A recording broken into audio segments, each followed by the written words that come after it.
Hey everybody, it's us, and we're here.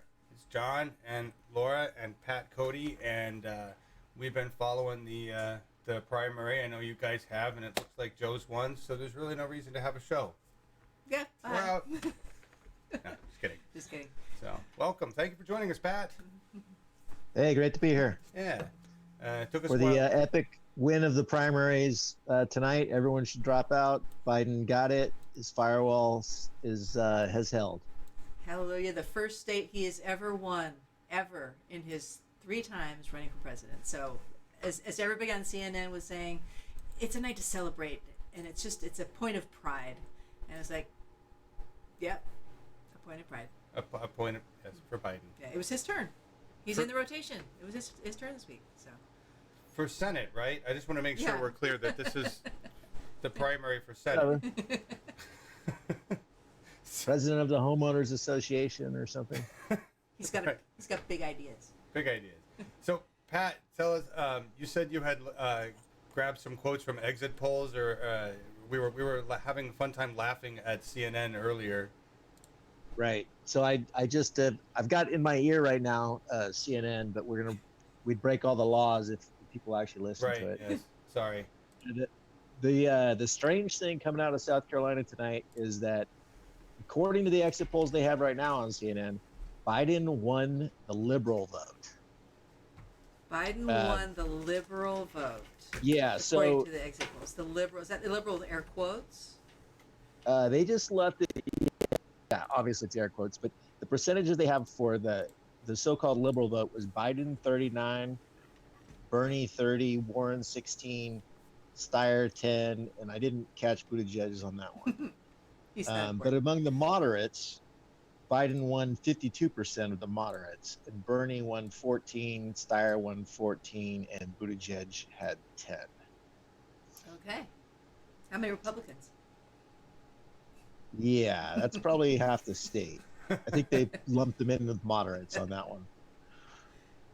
What the? Oh, we have a question. What the fuck is the liberal vote? And that's I don't know. I mean, if Biden is winning the liberal vote, there is no liberal vote. Right. I mean, And what was just it? doesn't make any What sense. else? Earlier, Pat, you had said there was something about a particular endorsement that did not bode well for Bernie.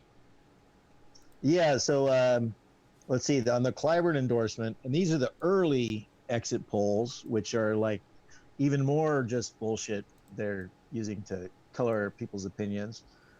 But the Clyburn endorsement, 12% of people said it had a minor impact on their vote. 25% said not at all. 24% said it was the most important thing in their vote. And Which meant they were grasping at straws. Yes. yeah, basically it came out about half the people, 47%, said that it was a big issue that Clyburn endorsed Biden. Interesting. So, before we move on, I just want to say thanks to a few people. Expanding Electrons, thank you for the $20 donation and super chat. That really helps us fund Cork FM and keep things rolling with other things. And Marcus Kranz, you're crazy German. Thank you for putting together an incredible rundown and a whole bunch of stuff that we'll probably not talk about or look at. But you did it, so I just want to give you props. And thank you. And Pat Cote, thank you for going through an amazing amount of technical changery to try to get us to have an in-sync conversation, because it is the 21st century. You know. No problem. I appreciate it. So I did one key, no matter what happens tonight, and obviously Biden won it by a good margin. I mean, not that CNN would call it early if he didn't, Sure. but as soon as they went on the air at 4 o'clock, breaking news, it's over, wrap it, Biden won. And immediately their entire panel was pontificating as if, this is the game changer. This whole thing is changing, Super Tuesday.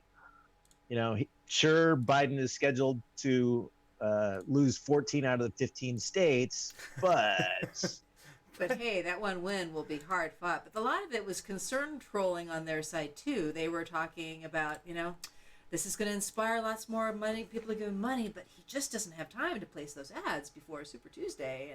And will it make a difference? And it's just so it's an interesting combination we're really concerned about him, but he's done the greatest thing ever, today in South Right. Carolina. So. Well, in the last few minutes, the conversation has pivoted to will Bloomberg get out, knowing that Biden has now reaffirmed his moderate role and secured the black vote. Wow. Wow. So let's all put South Carolina in perspective, right? 54 total delegates available. 56, Three? I think. 6? Yeah, 50 something. Something. Okay. California, how many delegates does California represent? 490. 415, I believe. 415 of pledged delegates available. And the Biden campaign is hoping that this huge win in South Carolina of currently 20 delegates is going to just reinvigorate his campaign. And, right? That's the fantasy. Right. And up until yesterday, he had spent approximately $0 on television in all of the Super Tuesday states. Because he has $0. And hadn't appeared in any of those states in over a month. Exactly. Hadn't campaigned in any of them in over a month.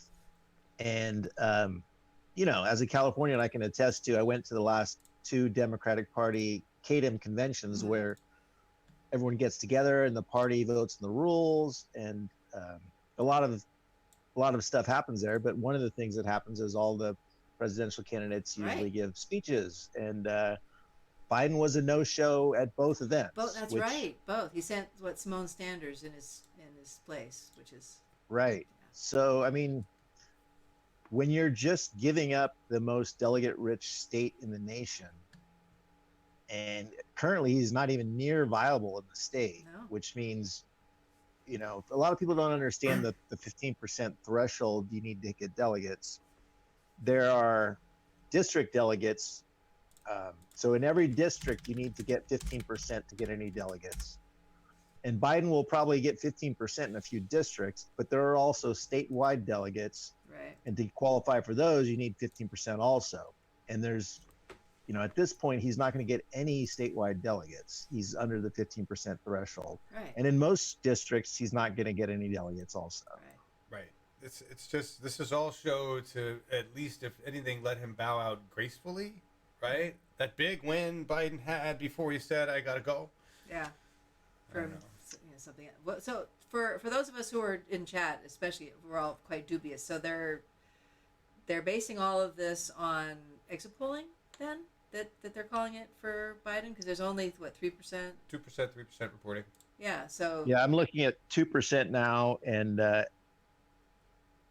58% for Biden, and their 2% is what CNN is projecting right now. So based on that sample size, they're saying that, and we knew Biden was going to have a good showing. Oh yeah, nobody expected Bernie to win this Right. until the last few days, when we really thought that may be possible. And it'll be very interesting to see what the actual popular vote numbers are Right. when they Right. come in, because I bet you they aren't going to be as far apart as CNN is. Well, exactly. I mean, if there's one thing we've learned from watching these early primaries is that, if they're manipulating and reporting these totals, the gap will get really close it'll close at the end. Yeah. So it allows CNN to say for as long as possible that Biden just absolutely destroyed this and it's over. Right. Push that narrative real Well, hard. Till his demographic goes to bed, and Right. and the rest of us who are still up, hang in there and learn the gritty truth, which will get dribbled out unsatisfactorily. So. Right. Hey, Kathy Lloyd, thank you so much for your Yes. $25 donation. I was trying to pull up the graphic and I'm lost. Thank you. Really appreciate that, everybody. That money is going to go help fund a radio station that's going to reach rural Oregon, rural California, rural Washington areas that have been disenfranchised from our democracy, that have no voice, and we're going to give them a way to have a voice. That's what this is about. So I really appreciate you helping us with that. So I did want to mention that one key, no matter what happens, we know from the exit polling that Medicare for all was supported by 50% of the people who voted today. Nice. So that makes the 4th state out of 4 where Democratic voters support Medicare for all. So this argument that it's a negative and a losing, strategy is just, it's complete garbage. So So they so can't keep 50% of those polled said that Medicare for all, and what's the they percentage that are voting for Bernie? Something's not quite right there. right. That's a good point. Joe's got a That's a good Medicare point. plan that does something. Nobody knows what it does, but it does something. It's malarkey. Right, and we're it's talking malarkey, about- I tell you. We're talking about South Carolina, which is not a liberal bastion. So That's true. if you get That's true. 50% of the people there supporting Medicare for all, it's almost telling you what a red state, the support in a red state. Right. And they were talking about that. CNN was actually talking about the large percentage of independent voter that in this state in particular that might go for Trump but might not go for Bernie. But they might go for a Bloomberg or a Warren or anybody else but Bernie Sanders, I think was the mantra we were hearing there. Right. So. I think he'll do well once all the votes are in. So, probably with less a margin than they would hope. Yeah. This yeah. Expanding electrons, a $20.20 donation. That's kind of cool. You tried to do it before and you got it to do it this time. Thank you so much. It says we are all one. There is no other. Even Hillary Clinton said last week she would support the nominee. It's happening. Enjoy it while you fight. Okay, so we can all. I have a question, Pat. I want you to lead with this because I think we all know where this goes. So, one, do you really believe that the Democratic establishment will rally behind Bernie Sanders, and if he shows that he has obviously not a lead in the delegates? Do you believe that? No, but I also, we need to keep our guard up the entire time and not trust a single thing. Mm-hmm. But he's going to come in the lead by the convention. So That's what I'm at the end of the day, if he loses on the first ballot, which you have to have 50% of the vote plus one to have a majority. The saving grace for us is Warren delegates are all free to vote for whoever they want. They're independent of Warren's wishes. They're independent of what anyone tells them. Same thing with Biden delegates. So no matter what narratives the party wants to push, if those delegates realize that the effect of denying Bernie the nomination is losing the primary to Trump, which we have months to make that case, and it's patently obvious to anyone actually paying attention that the Democratic Party would lose. So we only need a certain percentage of them to come our way, and no one can tell them what to do. Right. So that, and you also have to look at the polling. The latest Morning Consult poll out today shows that Bernie is the second choice of Warren voters, second choice of Biden voters, and second choice of Buttigieg voters. Interesting. So, there's a high likelihood that a decent proportion of delegates are not going to want to hand this election to Trump. That's true. It's just such an interesting number because it's like, okay, so they may have paid for me to vote this way, but my heart is for Bernie. Yeah. So, Right. I was listening. But so back, while we're still on that issue, there are no rules against Mike Bloomberg or anyone who wants to approaching every delegate and saying, "Would you like a new house?" Well, didn't you say he did this already? Yeah, that's what I heard. Offering $1 million to the family of every delegate, every super delegate. There are no rules against flat out gifting anything you want to these delegates. Integrity in our democracy. And no rules against hiring Democratic officials. Which they did. They hired which they did in California and two Texas. Yeah. Vice chairs. Right. How is that okay? I just keep. I feel like that our government is like a 3-year-old where you just say, "Don't do that." I'm not doing that. Well, I just saw you do it. I didn't do that. It's like, how do you reason with that? How do you? Well, we've always done that. Yeah. Well, so that actually brings to a bigger question. I'm going to throw this out to the audience and here, but we've talked about it, and I know everybody wanted it to happen last time. And in 2016, 2017, after we knew we were burned in the bad way, people like Nick Brana and others were really hitting on Bernie to start a third party. And people like me were saying, do you understand what that means? We don't have that infrastructure. We don't have the people. We don't have the processes. We don't have the software. We don't have the resources. I don't think that way anymore. I think we have all of that. I've seen it. I'm part of it. You're part of it, Pat. We know, we've seen the machine. It's millions of people. So my question to you, we'll start with you, we'll ask Laura, and then we'll see if we got response to the audience. Do you think Bernie Sanders movement now has the power, resources, and everything it needs to be its own party? And do you think if he gets fucked, that would be the way to go?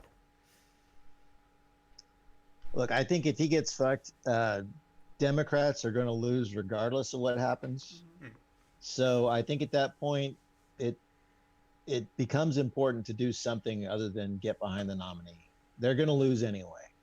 You know, use that capital, leverage that to start a new party. Yeah. Right. You know? It's the this would be the catalyst. Last time was almost a catalyst, but we had the Green Party more active last time, so that was muddying the waters in the third party area. The Green Party could be the combine the Green Party with what Bernie Sanders has put together, and that might be a pretty powerful coalition right there. Right. Because he's got the organizing, and they've got the extra layer of followers and a very compelling platform for what we are hoping to move forward in a Bernie Sanders administration. So very possible. Looking for anybody comments. Do you guys want a third party? We need a Labor Party. Yeah, exactly. The oligarchy has two parties. We need a Labor Party. That's not a bad way to call it. Yeah. Because the word progressive has been co-opted. We can't call it progressive. We can't call it anything that we'd like to call it. So labor. Just go to the British labor. I like that. Yeah. I like that. And looks like Biden's still holding strong here. His count is 16,671 for Biden, 50.6% on what I'm seeing. He's still got 20 delegates. Bernie's still got 6 delegates. And they're the only two with delegates. Nobody else has crossed the threshold. And yes, Laurel Kornfeld points out the Green Party is running a candidate for president this year, but nowhere at the level that Jill Stein was running. Right. Because we would have at least. Yeah. We have never even heard of the Green Party candidate. Have you, Pat? No, I don't know who it is. Wow. I mean, somebody has told me several times on Twitter, but I saw them on my ballot. It's like, okay, that's not that that would even be a consideration, but. So I'm seeing that, the one sure thing tonight is that Warren is going to be 4th or 5th place. That's got to be hard, especially after the crowd that turned up in Boston today for Bernie. 13,000 people in the cold. And then he went on to Virginia. What is her justification for being in the race at this point? I mean, she's on pace to not even come in second in almost all of the Super Tuesday states. Right. Siphon votes off of Bernie. That's the only reason I can see her staying in. That's the only reason any of them should be staying. But can you imagine knowing that a convention fight is going to cost the Democratic Party the election, and allegedly being a progressive like she allegedly is, and only a few states have voted, and it's already, doom and gloom for your campaign, and you're saying you're going to go to the end to try to win that way? Well, it's a long time between now and Milwaukee. Yeah. And lots of races and lots of twists and turns, and if she finally, if she gets a VP gig or something like that, and combines with someone else, I can't imagine. Somebody was saying Warren and Bloomberg. I mean, wouldn't that be the? Oh God. Would not that be the ultimate about face? I mean, Right. it actually would be kind of fitting at the end of all of this, is to someone who she just decries these last two debates so horribly with the worst accusations, and then end up being a VP. I really don't see that happening. Well, she would take any VP she could get, but she's lost faith. But Warren has zero credence with any actual progressive anymore, right? Right. She just took a super PAC funded by a single billionaire, and she's also tweeting, "Billionaires don't have to worry about cash, but I do. Can you toss in a few bucks?" Like, at the same time, do you not recognize that we can see this news? So there's nobody in the progressive realm that would vote for Warren or work with Warren, right? Right. So, Yeah, life comes at you fast. I mean, they haven't even had a chance to update her website or anything. So you go to her Act Blue, and it still said that she will never take a super PAC.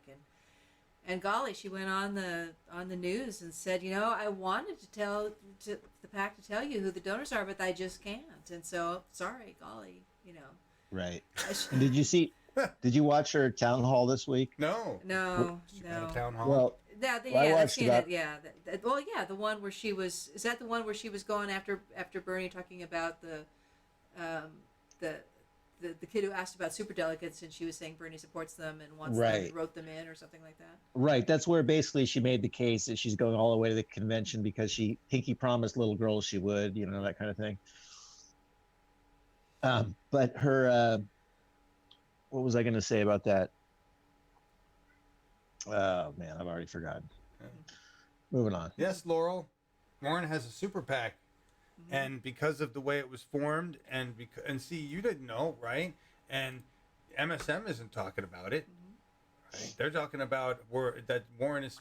If they are, they're saying Warren campaign spending money, or they can't say campaign. They're saying big ads running in whatever, because that's what the super PAC did, was buy $9 million worth of ads in her home state because Bernie's going to crush it there and she's going to look embarrassed. And California, where she's got to do something, right? So we've been seeing all these obnoxious Warren media. Yeah, she was running digital out of media money. Coming through. She was running out of money. Right. So yeah. Oh, go ahead. that's what I was going to say about her at the debate. I'm sorry, I just remembered. No, good. They asked her. They asked her in the town hall about the debate where she said that Bernie's people trashed her about Medicare for all, and she had no, so Warren, how did they trash you? And she had no answer. Right. She did one of those walk around answers. So it gives her permission, she uses that to put it out in the ether. Bernie people trash me. Bernie people trash me. Meanwhile, she refuses to criticize Biden. So if there's a VP slot, I think it's really going to be with Biden. Yeah. Fine. It's good. That's a good match, right? I mean, Jesus. Right. We've got a drop for Biden. He's at 49.9. So Yeah. it's a 0.7 drop. He's creeping his way to the top of the bottom. There you go. Okay. So, it looks like Bernie picked up a few there. Tom's trying. Pete's got nothing. What does Warren have here? What about Club? Warren's at 6.8%, and the Club has 3.9%. Ooh. And everybody remember that John Delaney is still in this, and he has 0.1. There are 26 votes. Well, he has dropped out. They just didn't have it marked dropped out. Oh. They also probably have Andrew Yang in there. Did Delaney actually finally drop out? No one knows. Did he really? What I'm looking at, one of the results things that I'm looking at, which is the South Carolina. Where is that? Where are my tags? I don't know. He's still flipping burgers. The state of South Carolina election results has him. It has Michael Bennett withdrew, Cory Booker withdrew. It has everybody. It has Andrew Yang. But it lists them, but it lists John Delaney as withdrew. So either that's true, or it just seems true. 49. His name could be Tom. It could be John. They all seem like valid first names for whoever that guy is. Right. Just another nobody that, but great news. If you didn't see me post it on Twitter, I just want to tell everybody that my proto-boomer 78-year-old father, who had been strong for Bernie and then went everywhere the fucking MSM pushed. So I talked to him every week, and it was like, well, what about Warren? And next week, what about Pete? Next week, what about? Right. And I was like, don't say Biden. He never did say Biden.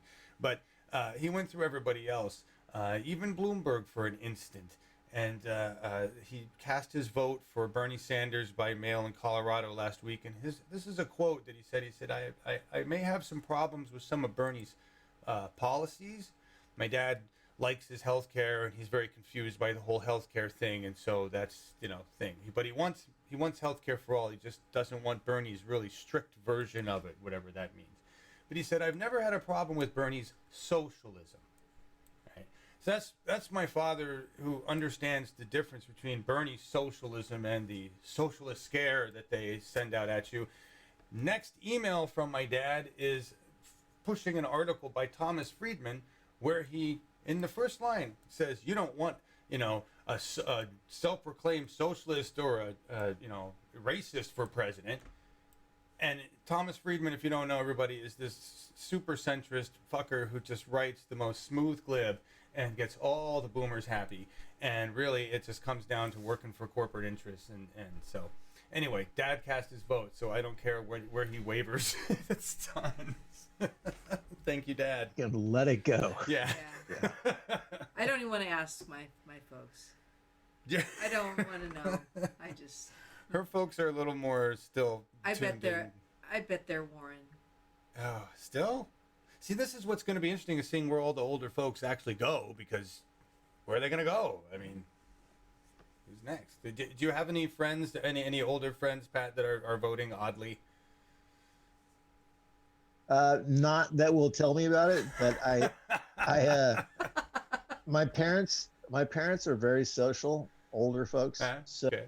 I've been to a number of events at their house with, they have parties, and I'll go and talk to the older folks. And the only thing, is none of them know what the fuck they want to do, because they don't, they naturally don't gravitate toward Bernie. Like, their natural instincts, probably from, being brainwashed by MSNBC and CNN, is like, we need somebody not named Bernie, but they don't know who.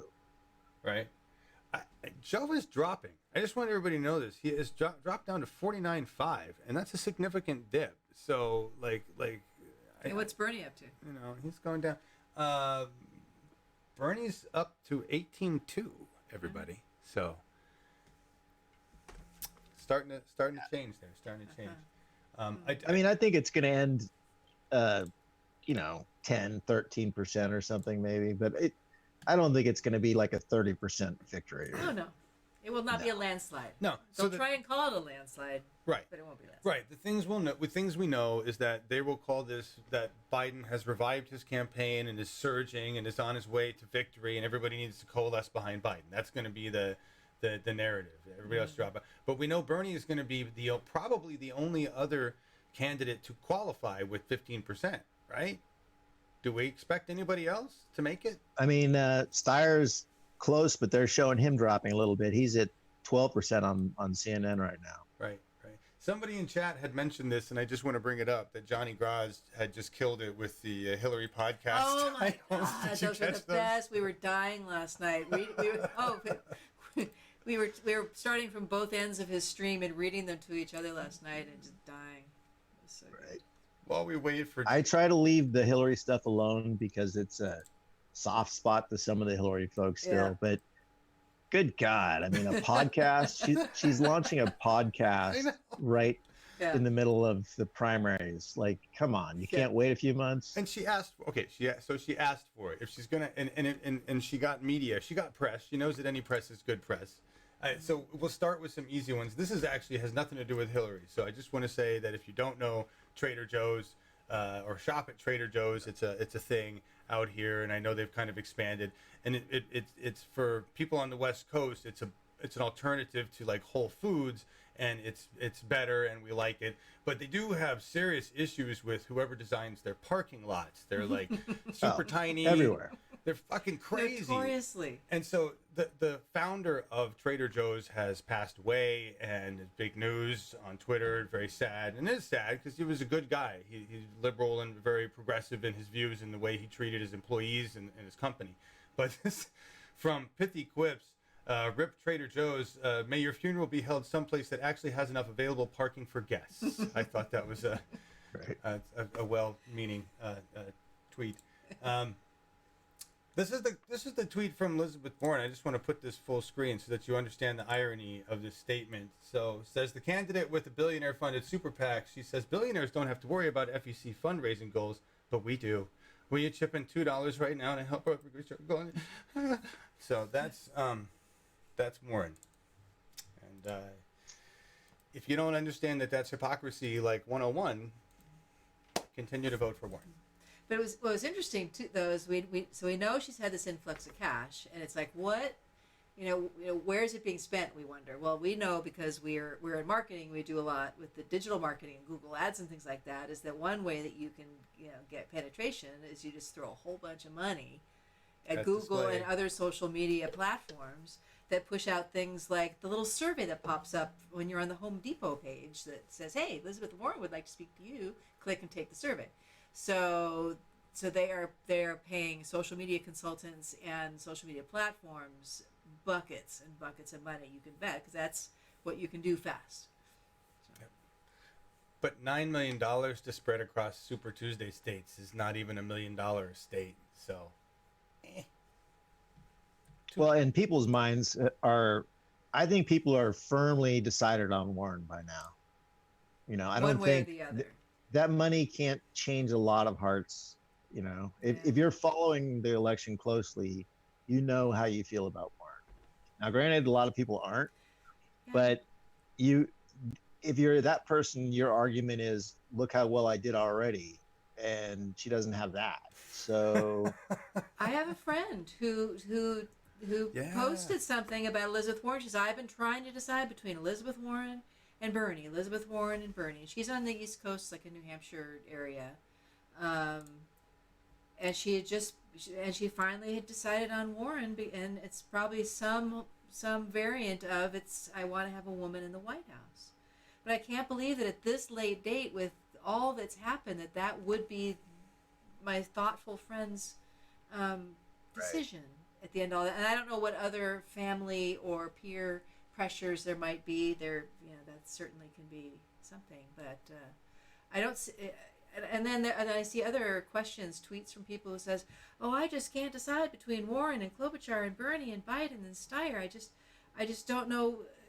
It's like, if you haven't been paying attention enough to have an opinion about them just yet, just you go do your homework and figure it out. Right. But don't just stick a pin in it. well, remember for everybody that's and this includes a lot of people showing up to the stream, because we got 147 people watching right now, which is really a lot for us when you think of over the last couple of years. Because let me tell you, between the big election, democracy does die in the darkness. Nothing really happens. Those of us who are fighting at lower levels and local levels, and Pat, you've remained involved and you know what's gone on, the midterms and all the other battles and the DNC bullshit and that stuff. The larger populace of the United States doesn't pay attention to that. They're not in tune with that. They go back to their regular programming and then come back to this. So all of these clowns that are left are the ones that, so the people coming up now didn't see the 40 people we had before to get through, right? Mm-hmm. Right. So it's kind of imagine if we didn't have a full, never-ending political cycle, because it doesn't stop, and it only lasted 6 weeks. But during those 6 weeks, you got democracy done. Be amazing. We are getting better at practicing democracy. we are, but I mean, look, like you said, we've been running this primary for 3 years now. Yeah. And that's ridiculous. I mean, the money that it takes to run an election is just ridiculous. Mm-hmm. The attention span it takes to have followed everything that we have followed so far, you have to be drawn to it already somehow. So I don't blame people who tune in late, because it's so freaking taxing. I mean, yeah. They're not. We wish they tuned in all the time, but well, us too. I wish I could unplug sometimes. In California, we're not used to having our primary this early and having it be so intense so early in the year. We're used to having our primary in June, and really being able to watch and get the lay of the land. So we, particularly since we all live in California, are particularly attuned. But I do remember back before I was aware of politics, and I was telling John the other day, the specific example is when Hillary was running against Obama the first time. And I didn't know much about him. I knew I didn't like her, and there's a bunch of other people running. I said, I'm just going to let them kind of sort it out during the early primaries, and by the time we get to California, then I'm going to look and see, a record of what they're doing and what they're saying, and I'll make my choice. But I didn't really support or follow anybody's every move until quite close to my primary. So Right. I guess that is it's being as ingrained as I am now with Bernie's campaign. It's hard to imagine, but a lot of people don't give a shit. So. Well, but no. So a couple things. First of all, we've had some changes in numbers. Let me go back to the exciting numbers, Ooh, cool. and then we'll bring it back around. So Biden's back up big time, 51.7%. He's got a 34,000 count. Bernie at 17%, 11,000 plus. Nobody else has made the cutoff yet. Biden does have 25 delegates. Bernie's still holding at 6. Really, all we give a shit is that Bernie maintains above the viability mark, which I don't think is going to be a problem. But yeah, so if you compare our democracy and compare our cycle to Germany's, which is 6 weeks, but the fact that the German people are relatively engaged in their democracy all the time, or at least that's been my experience, and it's because it's not as full of shit. It's got its problems, right? But when it's only 6 weeks that you have to really be fully engaged, think about what happens to us as somebody who comes in for the last portion of the election cycle, has missed all of the pre-context and all the lies and bullshit that led up to wherever they're at now. So they're just getting the final processed narrative. And if you think about it from a psychological game, MSM knows this. So all we've got to do is hone this shit. So that by the time we get down to the larger mass of people that are voting, they're hearing the perfect message. And that's what they do, is test that out on us. Well, the last 2 days on CNN, I've been watching pretty religiously, and it's all people fear mongering about socialism, communism, Right. Down ballot people can't possibly win with Bernie, and they use all their examples are terrible. If they had anyone on from the real left to counter them, they could be countered real time, but they do this intentionally, obviously. Of course. They present things that are untrue. They say, well, okay, in the midterms, our revolutions people didn't do too great. Okay, great, but Bernie's on the ballot. Bernie people have supported Bernie, so down ticket, they're going to go and show up for Bernie. So, people that supported leftist issues and candidates that were leftist are going to win because of Bernie. Yeah. In the general election. So how they did in a midterm where, they were all up against, huge dollars. I mean, it's a huge machine trying to stop the Bernie folks. So you need someone like Bernie on top of the ticket to get people out in the general election to vote those people in. So, I mean, you could just keep going down the list of things that they say that are crap, but no one is on television to debunk them. Well, right, but it's okay. We have, we see the writing on the wall, and the truth is, we saw the 2018 midterm, right? We saw a big overtaking. We got AOC in there. That was a huge win. So I don't know, let's remember that huge win, everybody. Let's remember what the squad has been doing in Congress right now, scaring the shit out of old white people, right? And this is the thing that I think is going to change. At the end of Bernie's at the end of 2016, the machine didn't stop. The machine got started. Oh yeah. All right. So now you've got a machine in full force that is running the most amazing campaign ever in the history of a presidential campaign. You've just got a media that refuses to cover it, and they're scared, and they've shown it. We watched them shit their pants live on TV, right? And then have to apologize for it, Chris Matthews. And so, let's think about what's next, Pat. All of these people that are involved in the election right now, once this election is over in terms of campaigning, they can all shift to down ballot. And we have midterms. And that the core of this machine will just keep running. And all those millions of dollars will be driving for those candidates, so that in 2022, we install a fucking government that does what Bernie Sanders wants. And that's basically we understand how it works. Right. Yeah. We understand how to drive the machine. We understand how to raise money for our candidates. We have an endless supply of fucking cash. 100%, and that's absolutely the plan. So, when people say Bernie can't get his agenda done with who's in Congress now, look, you're going to be right on some issues. There's a lot of stuff that he's just not going to need. He's not going to have the numbers for. No. But midterms are where we get that done. Right. And you know, the arguments being made that this is we can't put Bernie in because he's not going to be able to get anything done. It's like, well, that's the bad thing, is that we have a Congress that refuses to do what the people want. It's not that Bernie's trying to do things that Congress won't do. Let's make sure we get this relationship straight. We've got right? some old dogs in Congress who are retiring. We've got seats that are up. It's not going to take a huge amount to flip things significantly. No, and when's the last time we had a president putting pressure on his own party? Right. It hasn't existed. Yeah. So, if there's one good thing you could say about Trump, and it's a bad thing, but it's an abstract thing not related to his issues, is that he has the power to get people to vote his side. Yeah. And, Bernie folks aren't going to go,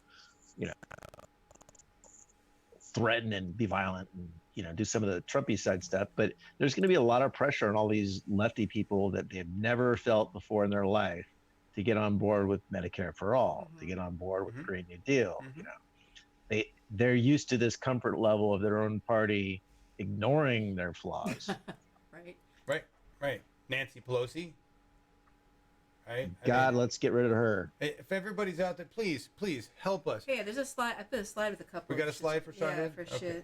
Yeah. All right, I gotta cue those Yes. up. But Shahid Buttar is running an amazing campaign. I know, because I'm a volunteer for the campaign, and I've seen what's going on in the back end, and it's basically a small version of what Bernie's got going on.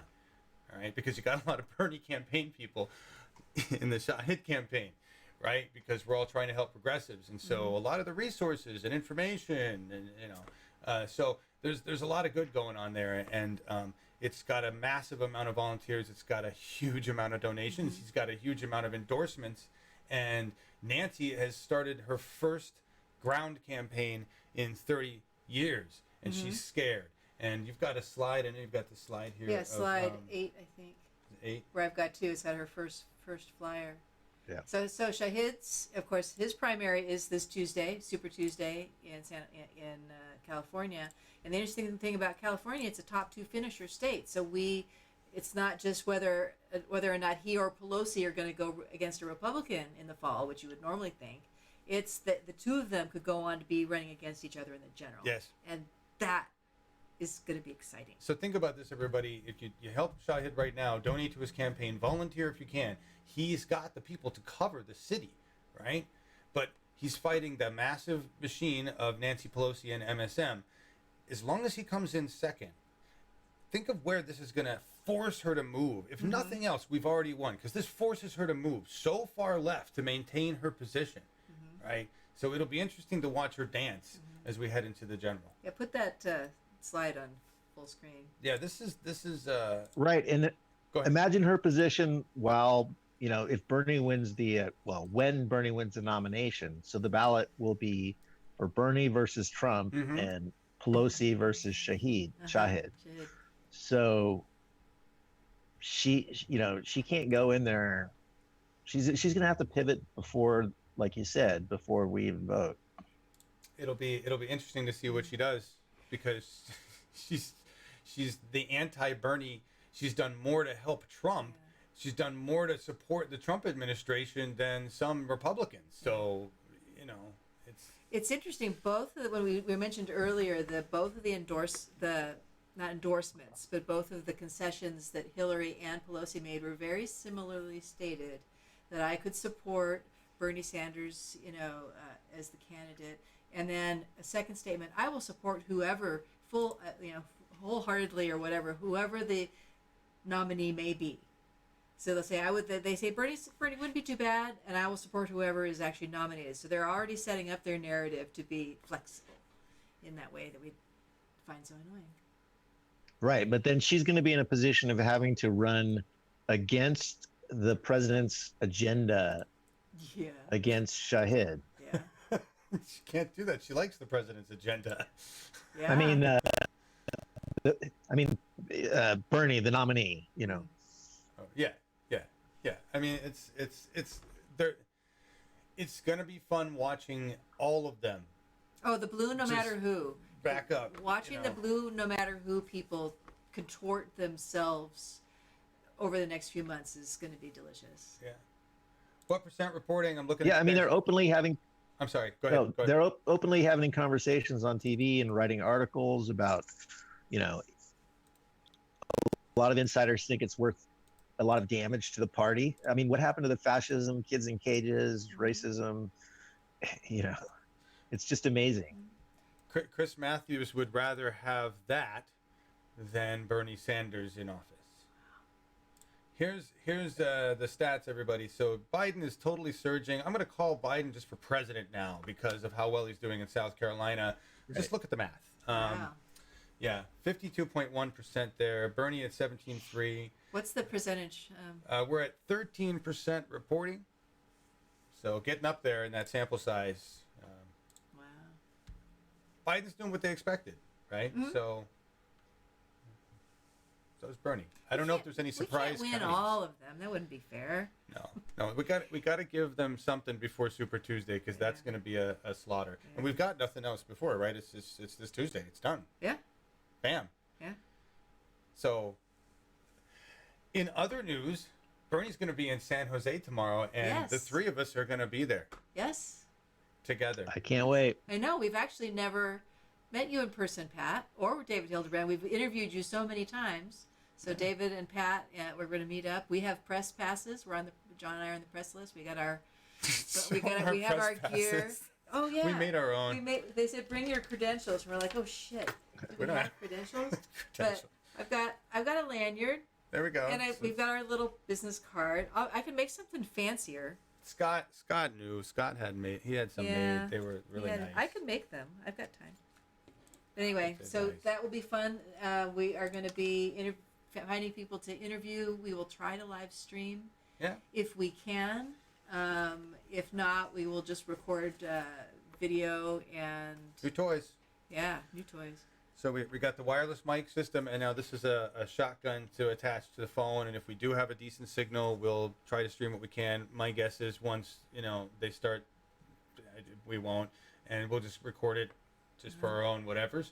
We'll take pictures, we'll do tweets, but really, what's nice about this time around is that you can go to Bernie Sanders live on YouTube or wherever he's pushing it and watch a really great, well-produced live stream with a nice bar that shows you how many thousands of dollars we've raised for Bernie in the last 30 seconds as he talks, because he generally does raise Remember that the much feeds we used to have to scrape to get a Bernie? The yeah, guy yeah. who had the little birds and stuff that would appear on the screen, and it was some Right. crazy stuff. The people with satellite connections that could actually scrape right off the satellite feed, Yeah. but then they would brand their stuff and get. One guy got mad at me and he was like writing stuff literally in live. Yeah. Why are you copying my stream? Anyway, the old days. Where are we at? Refreshing. Biden 52-2, Bernie 17-3. So don't call it. They're saying shortly Biden's going to speak. Oh God! Because he's got to go to bed. He's got to go to bed. Speak. We'll see. Thank you for re-electing me for Senate. Right.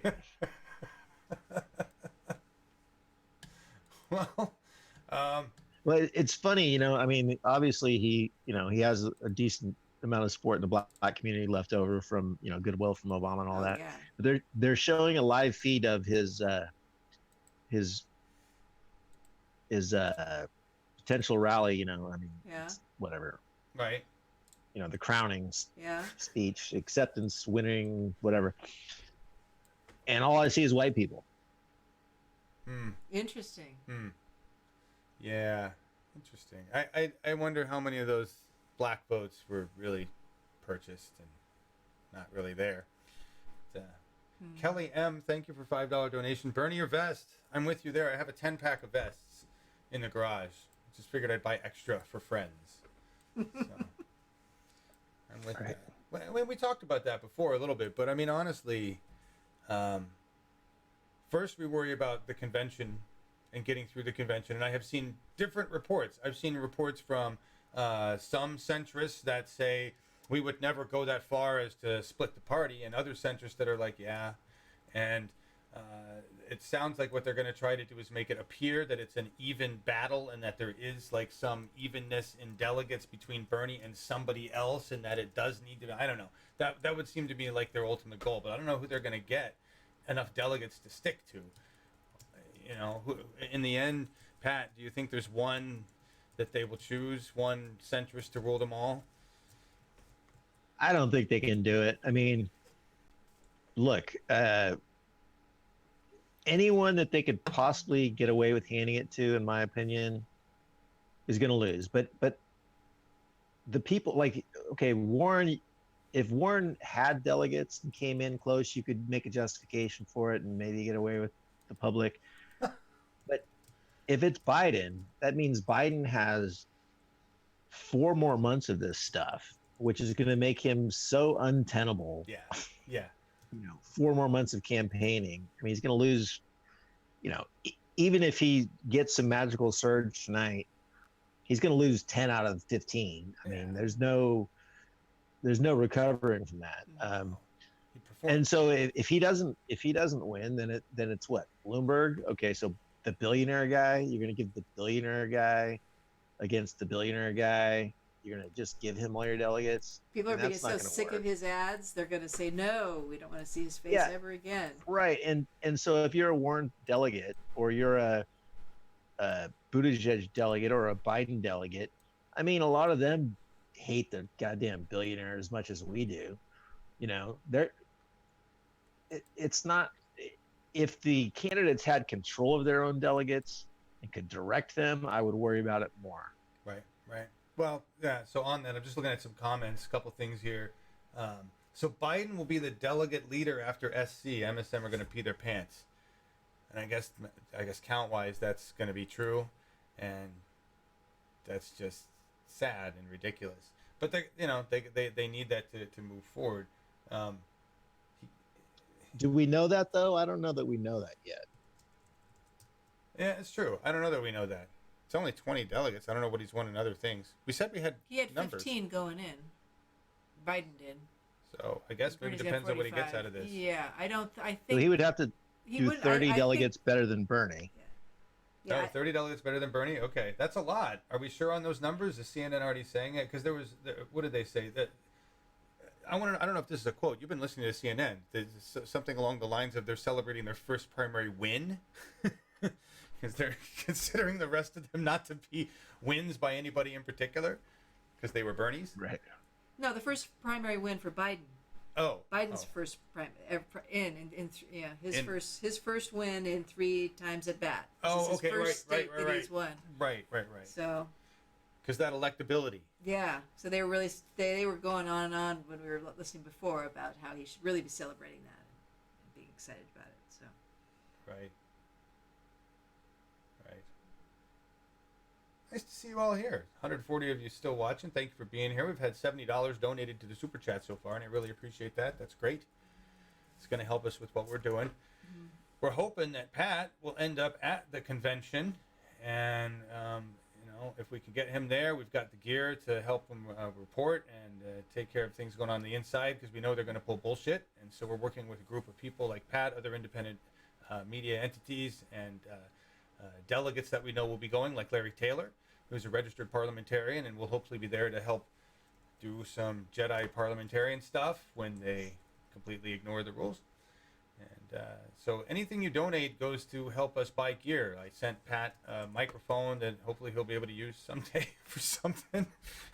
Not today, but you guys pay for that stuff. So just know that the 3 of us don't own any yachts.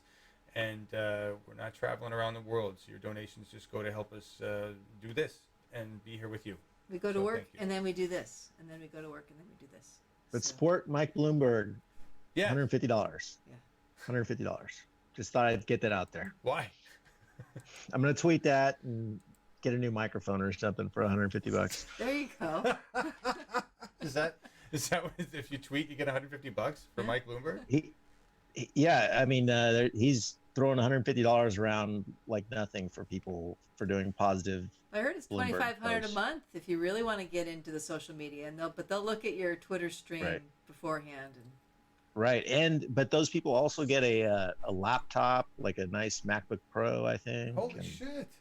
No, he's just flat out bribing these folks. I think those are his campaign physical workers. I think the They get a nice 2,500 on top of that is just social media influencers. Wow. He's just throwing it all over. But people can see him. The thing is that we can see you doing that. We Doesn't can matter. see Yeah. it. It doesn't seem to matter, but we can see it, and enough people can see it to be disgusted by it. Right, but remember we talked about the group of people that doesn't see it until they're at the end, and what they see is the person knocking on their door for Bloomberg. Right? They aren't seeing the circus that leads up to that. Yeah, but they're less likely to get someone who says, "I'm here about Mike Bloomberg. Vote for Bernie." Yeah. Right. Wow, Kathy Lloyd, thank you. Wow, Kathy, thank you. $50. Yeah, but the thing is, like, as much as they run these ads, and as much as people like to say Twitter isn't real life, and that online folks are extremely online, we shape the narrative that gets out into the public every bit as much as the media. Yeah. So when, like I'm telling everyone, when you see a Mike Bloomberg ad on TV, pardon my French, but yell, "Fuck that guy." Oh, that's right. That was there's a slide. Just for the Bloomberg subtle ads. stuff, but this stuff does get into the ether, and It does. from the last debate, Bloomberg hit his ceiling. He's been going straight down since. Yeah. Not like hitting rock bottom, but he lost 16% favorability from one debate. And when you consider how few people watch the debates, to drop 16 percentage points is pretty huge. Yes. I wonder how much he lost with the stock market tanking this week. Oh, that's a good thought. Well, let's see. If I don't have that one grid of how many little blue squares he has. Oh, but I've Jesus, got that. is huge. I do that. Here, in fact, let me make the slide of that. Kathy, I was trying to put your donation underneath the lower third, but it's this really cool GIF, and I can't show it. So I was just gonna put it on screen. So here, maybe I'll just put it on screen. Let's do it this way. I really appreciate you guys. Are so awesome. Thank you so much for donating. Really, this is really great. It's very helpful, and it encourages Larry, who worries about our finances all the time. He does the anti-books for Uphill Media. He lets us get away with not having board meetings. It's so nice. Yeah. Wait, really I probably is. shouldn't say that out loud, huh? No, you shouldn't. Anyway, here's the slide. Wait, well, no, wait. Don't put it on yet. It's if you haven't seen the link, there's a link to it. Who did the article? Anyway, it's credited at the top. I've got the other half of the picture though. Hold on. all right. It's just how much money Bloomberg has compared to other people. It's really ridiculous amount of money. Everybody, he could buy all of Congress, probably everybody in the upper echelon of government, and still have billions. He can buy us all, and I'm sure he's working on it quickly. It's probably what he has, his campaign buying managers. Hold on, I have to size Oh, Joe has dropped a little bit down. Bernie's back up. Bernie's live now. Is he? Somebody want to throw me a link, and I'll throw a Bernie. If we want to listen to what he has to say. Hold on, I'll find it. Here's the stats. We've got Biden coming in at 51.3 right now. This is with 19% reporting. Biden holding with 25 delegates. He's got 51.3% of the votes, and the count is 59,547. Bernie Sanders at six delegates with 18.1%. 20,991 is the count. There's nobody else right now that's crossed the 15% mark. So I've got his live in Norfolk, Virginia. Is that where he's at right now? I'm dropping it in live production. Great. Yeah, Virginia Beach, Virginia is what they says on CNN at least. All right. Give me a second, everybody. You'll just watch me pull this up. You think Biden will end up as Amos Elroy, everybody in the chat for Slack, is giving his predictions. Let's hear everybody's predictions right now. He's saying Biden will end up at 49, Sanders will end up at 19. Everybody else will be whatevs.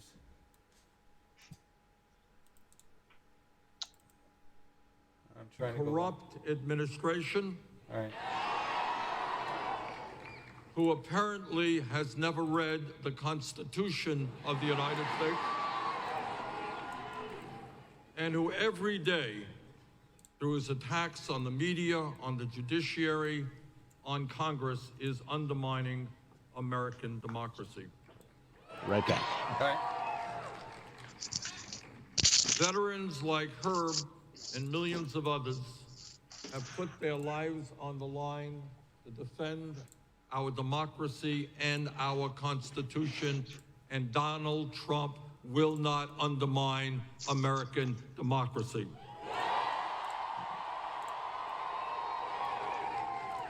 Now, I am very proud that in this campaign so far, we have won the popular vote in Iowa.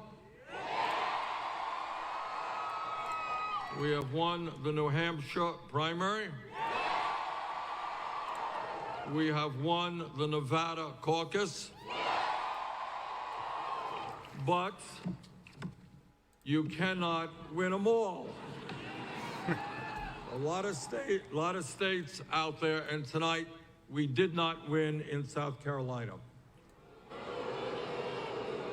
And that will not be the only defeat. There are a lot of states in this country, nobody wins them all. I want to congratulate Joe Biden on his victory tonight. And now we enter Super Tuesday in Virginia.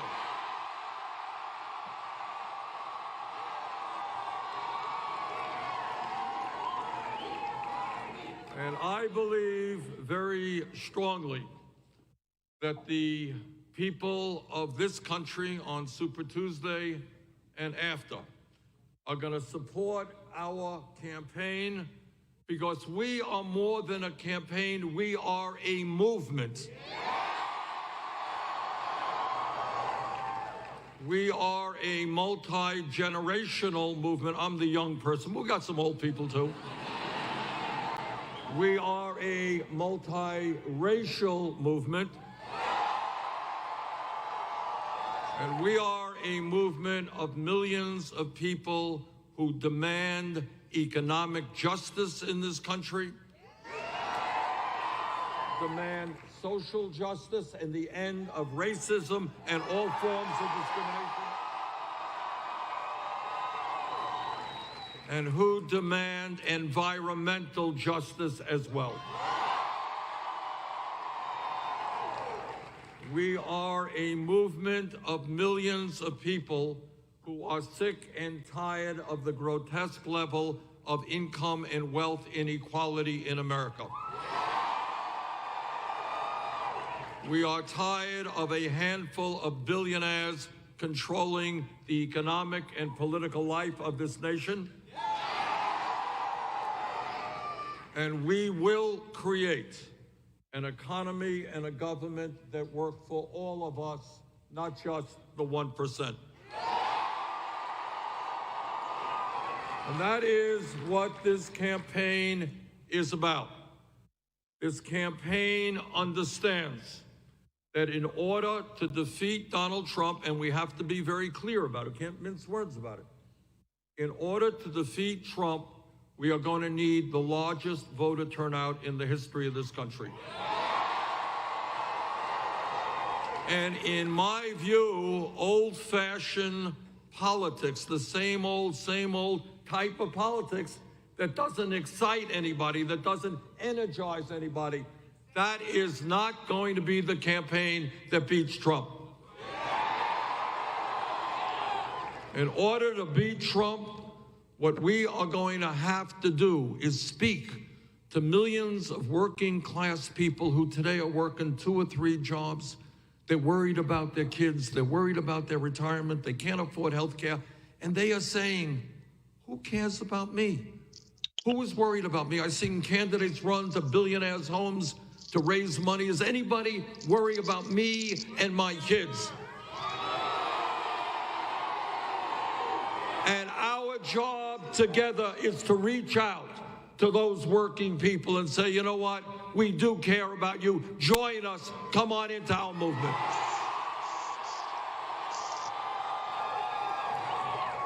And then we've got to reach out to the young people in this country. The young people in America today, and I'm proud to say this, they are the most progressive generation of young people in the history of this country. This is a generation that is strongly anti-racist, anti-sexist, anti-homophobia, anti-religious bigotry. This is a generation that believes in the need to deal with the crisis of climate change. But this is also a generation that does not vote in the numbers that they need to vote. So our job, if we are going to beat Trump, is to say to those millions of young people, if you can't afford to go to college or you're leaving school deeply in debt, join us. If you are worried about the future of this planet and climate change, join us. If you are earning less money, as the younger generation is, than your parents, and you think you are entitled to a decent standard of living, join us. If you're sick and tired of trying to pay off your student debt, join us. So our job is to grow the voter turnout in America. I can't do it alone. I need every one of you to reach out to your friends. And when your friends moan and groan about this and they moan and groan about that, tell them complaining is not good enough. They've got to get into the political process, stand up and fight for justice. Now, in case you haven't noticed, the political and economic establishment of this country, they're getting very nervous about our campaign. Just read an article the other day that the lobbyists for the military-industrial complex, they're very worried. They're worried that we may not continue spending more money on the military than the next 11 countries combined. They are worried that we're not going to allow military contractors to give us massive cost overruns. And they're very worried that we are not going to be involved in endless wars. And they are right to be worried. And it turns out the folks on Wall Street are getting worried as well. And they're worried that we're going to break up these very large banks that got us into an economic crisis 12 years ago. And you know what? They should be worried. And the drug companies, man, they are really worried. Because we are catching on to the reality that they are ripping off the American people in an unseemly way. That in some cases they are charging us 10 times more for the same exact drugs that they sell in other countries. And the insurance companies are getting just a little bit nervous. Because we are going to end the absurdity of the United States being the only major country on earth not to guarantee health care to all people. It's a human right. Now, what the establishment is saying, what the lobbyists are saying and the political pundits are saying, everybody's saying, so Bernie Sanders can't beat Trump. Well, to those folks, I would suggest take a look at the last 70 national polls. Because we beat Trump 65 out of those 70 polls. Take a look at recent polls in Michigan Pennsylvania, Wisconsin, and other battleground states, we beat Trump. And we're going to beat Trump here in Virginia as well.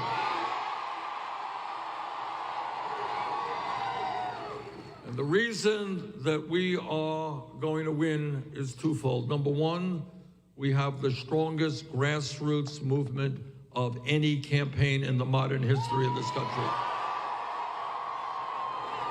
Our campaign has already knocked on millions of doors from Maine to California.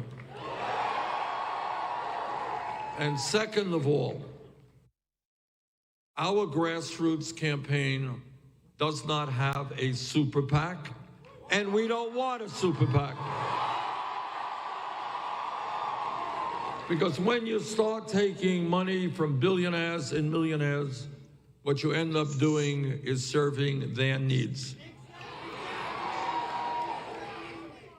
Our campaign, and I want everybody here to be really proud of this, we have received more campaign contributions from more Americans as of today than any campaign in the history of American politics.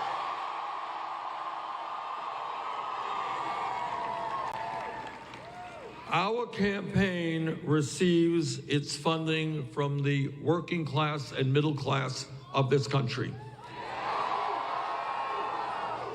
And we are proud to say, and I say this as a son of the American working class, this is a campaign of the working class, by the working class, and for the working class.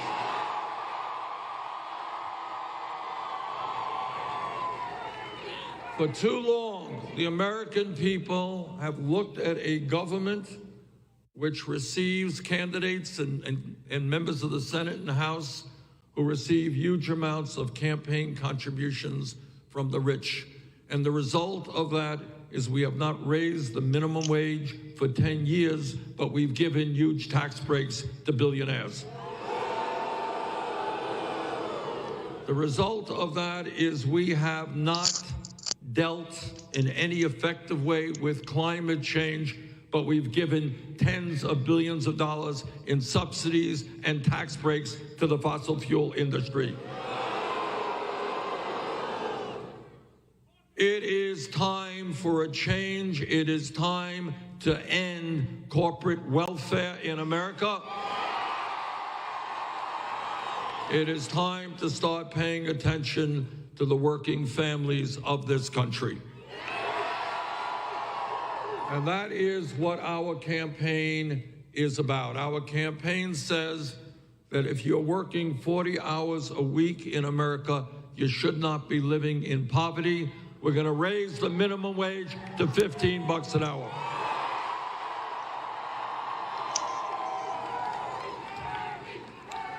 Our campaign says that women should not be earning 80 cents on the dollar compared to men. We believe in equal pay for equal work. And our campaign believes that at a time when millions of workers want to join unions, we should make it easier, not harder, for those workers to join unions. And our campaign believes that in the wealthiest country in the history of the world, our infrastructure should not be crumbling. People are entitled to good roads, good public transportation, a first-class rail system. And at a time when 500,000 people are homeless tonight, we can build 10 million units of low-income and affordable housing. What our campaign is about is asking people to think outside of the box and to ask questions that are not asked on television or in Congress. Questions like everybody here knows that education is so very important to all of us, to our place in the world, and to our ability to make it into the middle class. And yet, in the wealthiest country on earth, we have an educational system that is failing working families from coast to coast. And that is why we believe in universal, high-quality, affordable child care. Why we're going to triple funding for low-income Title I schools so that all kids, regardless of the zip code in which they live, get a quality education. And because we believe in education, we believe in teachers. Which is why we're going to fight to make sure that no teacher in America earns less than $60,000 a year. Which is why when we believe in education, we understand that we have got to rethink public education in America. It's no longer good enough for free public education to go from K through 12. We got to make public colleges and universities tuition free.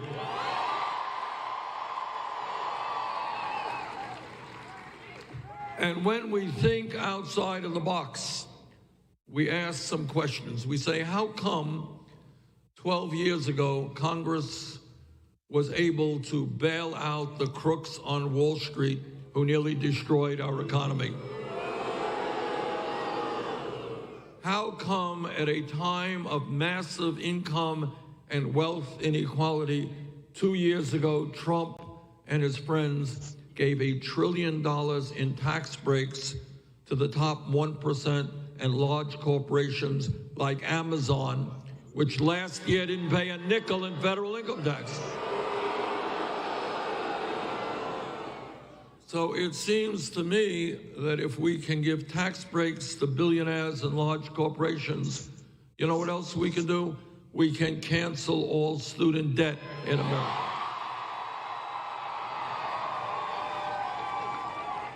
And when we begin to think outside of the box and we ask questions that members of Congress don't, we ask a simple question. How does it happen that America today is the only major country on earth not to guarantee health care to all people as a human right?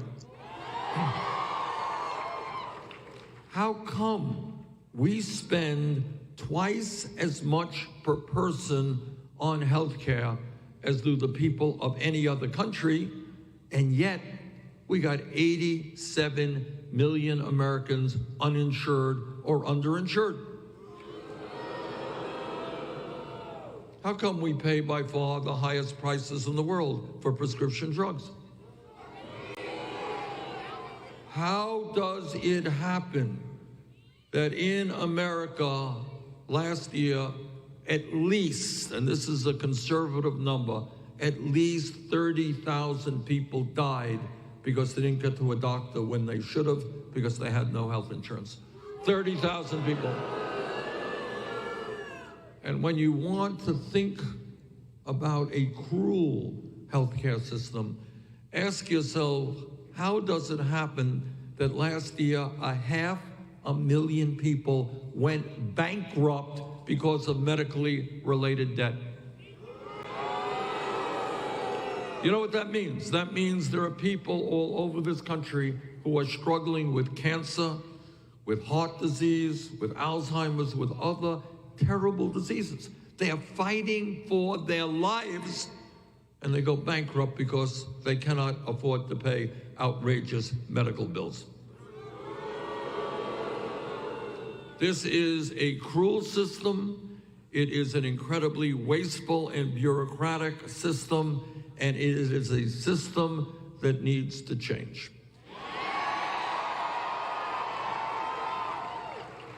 Well over 100 years ago, when Teddy Roosevelt was president of the United States, all the way up to Barack Obama, presidents have talked about the need for universal health care. Well, in my view, the time for talk is over. The time for action is now.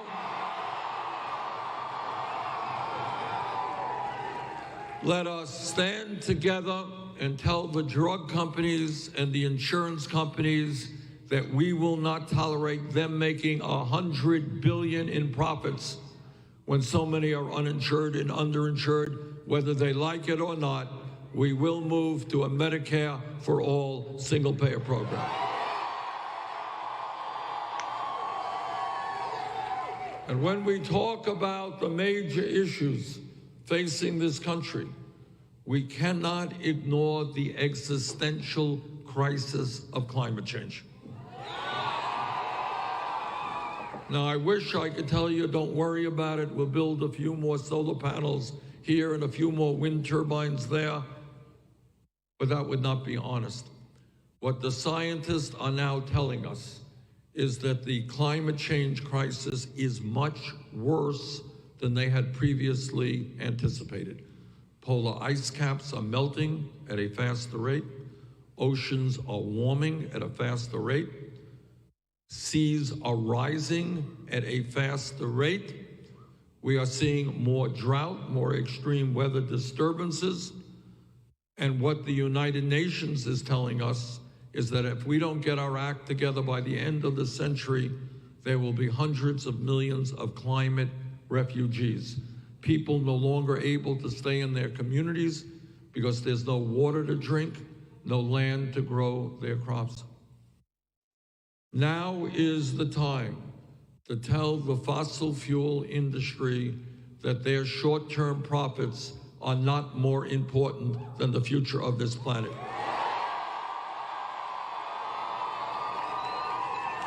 Now is the time to move forward with a Green New Deal.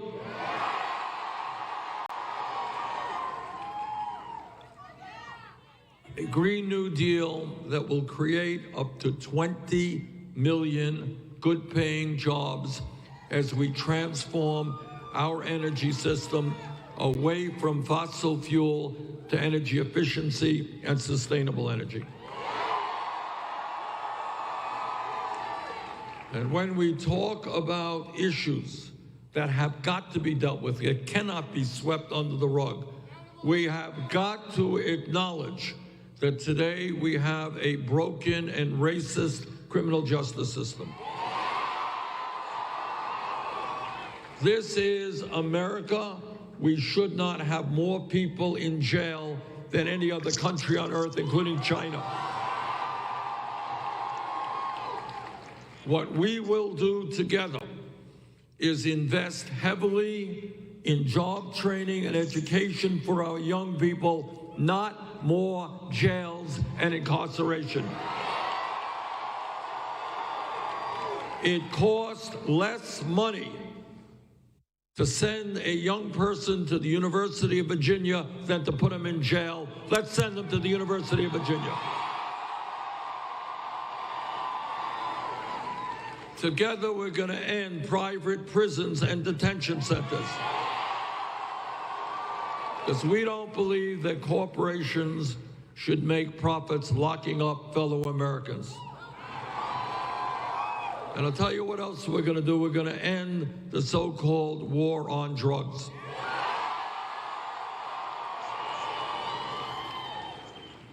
Turns out, who knew this, but it turns out that through executive order, a president can legalize marijuana in every state in this country.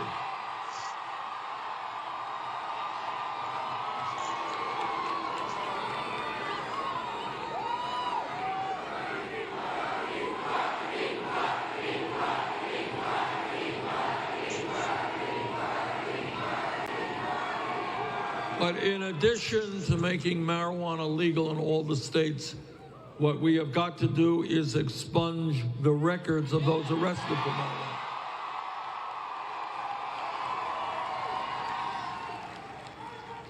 And when we talk about broken systems, we need to undertake major reform of our immigration system.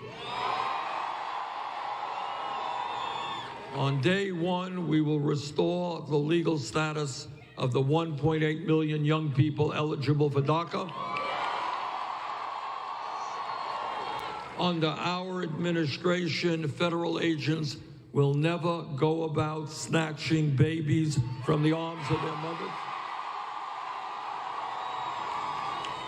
And our administration will put together bipartisan legislation for comprehensive immigration reform and a path toward citizenship. And when we talk about the issues that the American people are thinking about, there is horror all over this country about the level of gun violence that we see. So let me simply say this to you. We will bring about the most far-reaching gun safety legislation in the history of this country. Trump and the Republican leadership are intimidated by the NRA.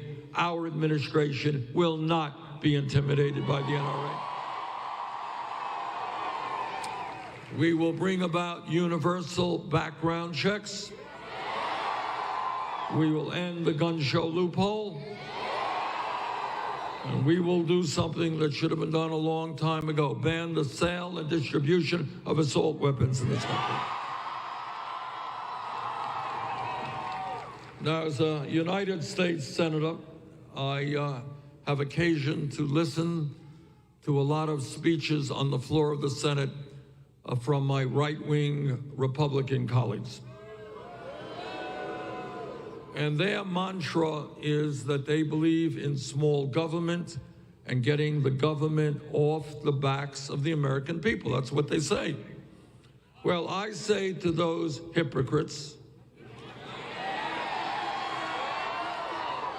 that if you believe in getting the government off the backs of the American people, understand that it is women who have a right to control their own bodies.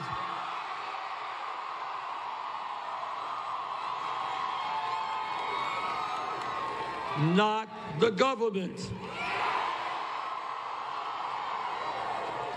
So to my right-wing Republican colleagues, don't tell me you believe in getting the government off the backs of the American people when you are telling every woman in America what she can or cannot do with her body.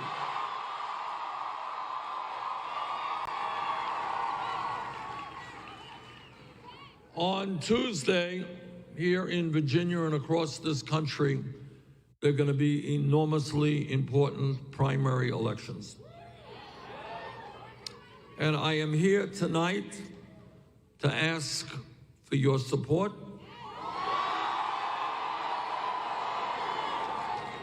I am here tonight to ask you to bring your friends and family and colleagues to vote. We have got to change the political culture and mindset in this nation. We cannot continue to have the lowest voter turnout of almost any major country on earth. We need to have the highest voter turnout. We cannot sit back and complain. We have got to get active and vote. Now, if we can win here in Virginia, and with your help, I think we can, we stand a great chance to win the Democratic nomination. And if we win the Democratic nomination, we sure as heck, we're going to beat Donald Trump and beat him badly.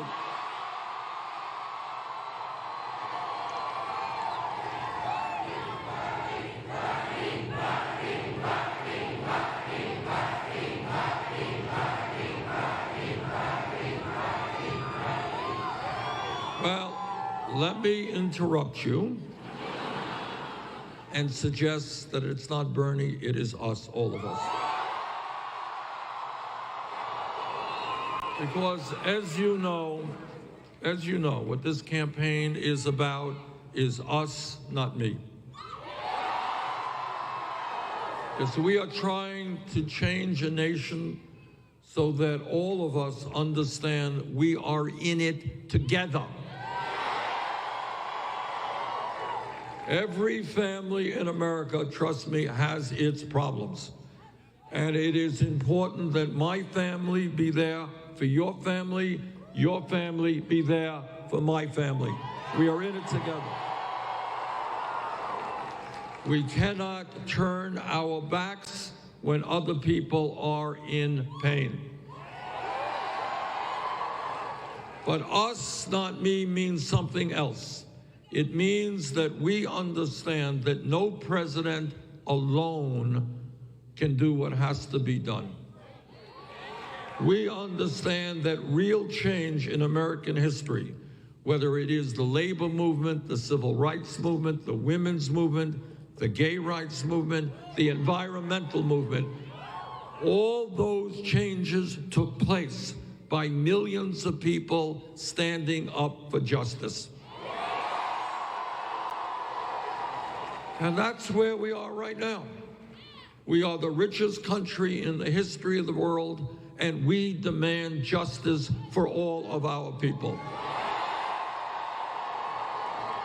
And whether Wall Street likes it or not, whether the insurance companies, the drug companies, the fossil fuel industry, the military industrial complex, whoever, whether they like it or not, we are going to create an economy and a government that works for all of us, not just the 1%. So let us go forward together. Let's win on Tuesday.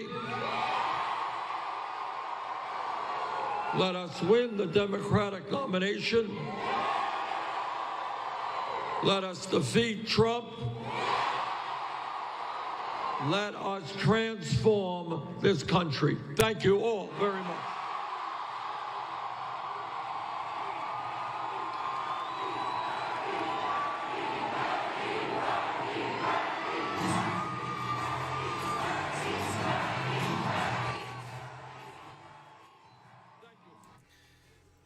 I don't know. I just don't think he really has the kind of momentum he needs. I mean, that's unprecedented. Pat, we're back. You can talk whenever. Right on. I didn't. You guys were watching the Bernie thing, and I got the CNN in my ear, and I was watching it. So, Oh, interesting. We were What's the latest on CNN? well, they were showing Biden's speech while Bernie's was on. They ended at the exact same time too. Funny. How many people were in the Biden speech room? I mean, it had, who knows, a fair audience. I mean, well, right. Probably a small room, but you could hear him repaying the favors to all the black people, black politicians in South Carolina that supported him. Right. Sure. It was like, here's your commercial to get you reelected. Yeah. Sorry, just want to point out everybody that they're really having fun this year with the graphics and the live stream. I love their live stream because they have a spinning Bernie head with a cowboy hat on because they hit their $20,000 goal. Nice. This is good. Was this his third event today? I know he did Boston, and somebody said that he had 3 events. It must be. He was doing them before, and it's right before Super Tuesday. Yeah, because he's got 2. He's got tomorrow. He'll be in San Jose midday. Ours starts at 1:30, and then he's got his huge Los Angeles rally tomorrow night. Yeah. And then he's going on to Salt Lake City and St. Paul, Minnesota on Monday. I don't know where he'll be. I haven't seen his calendar for where he'll be on Tuesday. I really want him to spend Super Tuesday in Warren's home state and give his speech from Warren's home state. Wow. That would be nice. I don't know where he's going to be though. I don't know if anybody. Well, he'll knows. be in St. Paul, Minnesota Monday night. Top live. Look at this. I mean, this is how you incentivize this. They've got their shit together. Top live donors, where they're going to be, upcoming streams. This is like, holy shit. I just love it. There is no other campaign in history that has had its own media together like this, or that has needed to, because Right. Right. For me, this is extra special, Yes. considering where we started from. Pat, any Well- thoughts? Outgoing Well, thoughts? so just along those lines, I mean, I've been watching CNN all night, and obviously Super Tuesday is coming up, and they never mention that Bernie's forecasted to win 13 or 14 of the 15 states. Of course not. No. I mean, if one single state is a firewall for Biden, Right. you would think Super Tuesday with 15 states, you might want to mention the possibility of that being determinative. No. Keep everybody in the dark. Mm-hmm. They're probably hoping that this will spur on the rest of the centrists to lump behind Biden for Super Tuesday. Is that like their? Oh, they'll throw some more money at the campaign, and Right. and he I might mean, get some more votes. He might have the people like, oh, well, look, he just won something. He's fine. Right. Well, that's the talk: is who's going to get out? Are people going to get out? Are they going to pressure people to get out?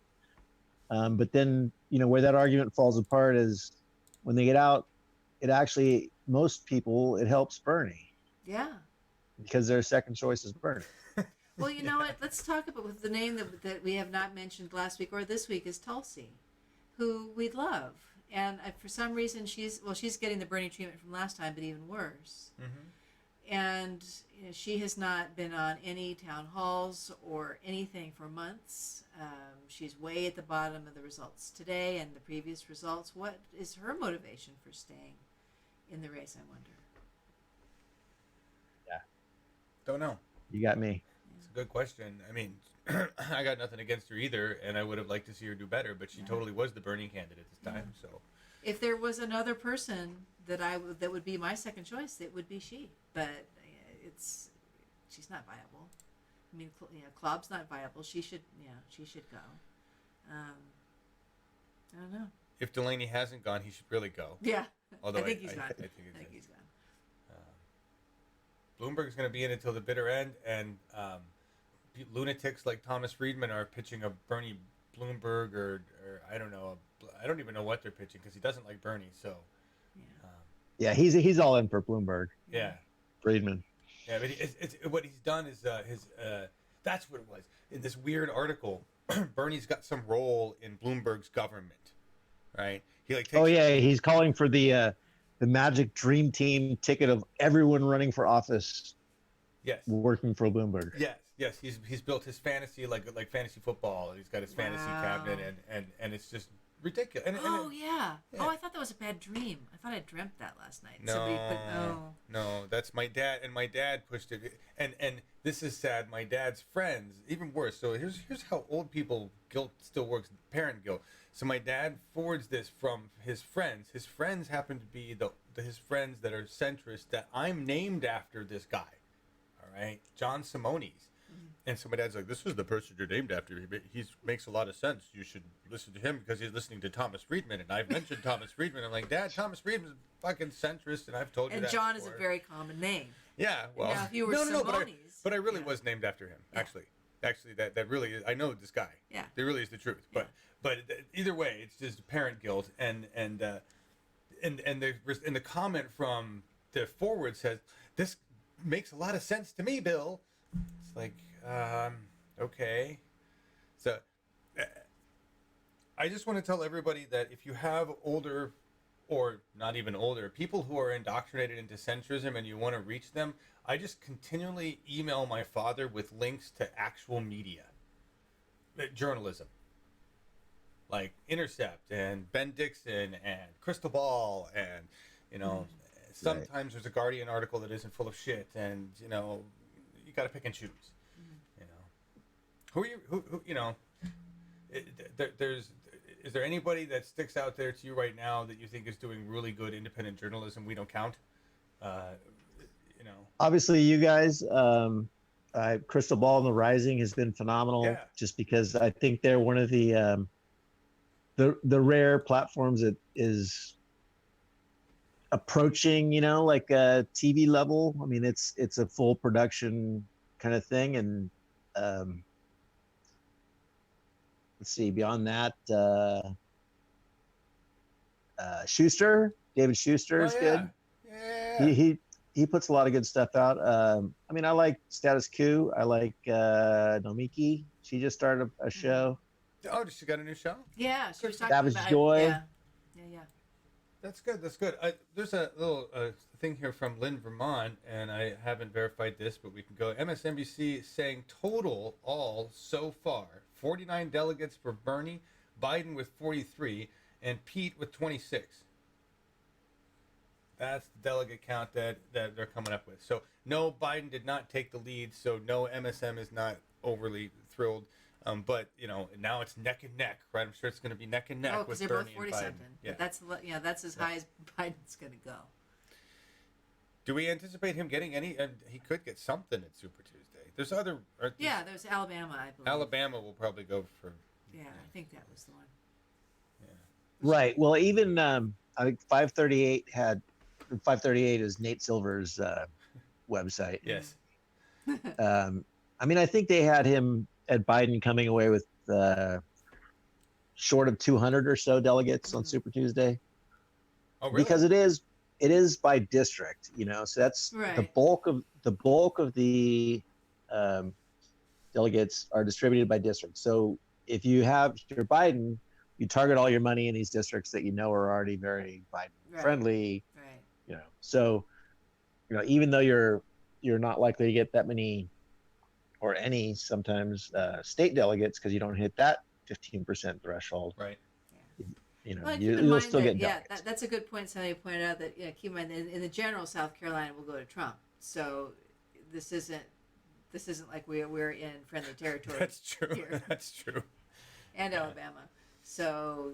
Right, and then if you look at it like that, I mean the electability argument from 2016. I mean Hillary lost all those states to Trump that Bernie won, and right now Bernie's beating Trump in all those states. Right. Practically all those swing states. Because they have to start separating out Trump voters from independents that hate the Democratic fucking party. Yeah. Right.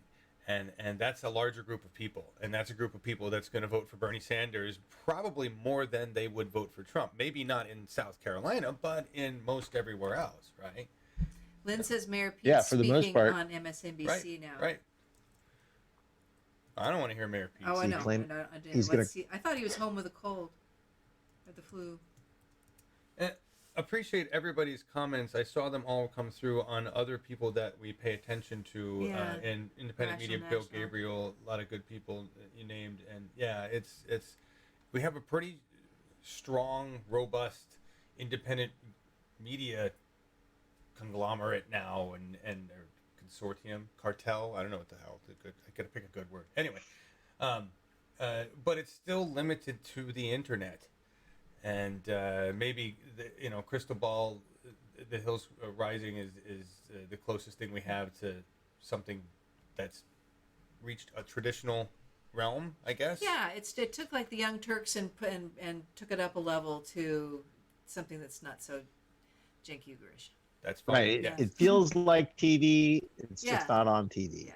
Okay, so they are not. So the They're not Hill TV. is not on any network or any available on cable, right? Maybe they are. I don't know. No, but I think it's a video. It's a vlog video. Because okay.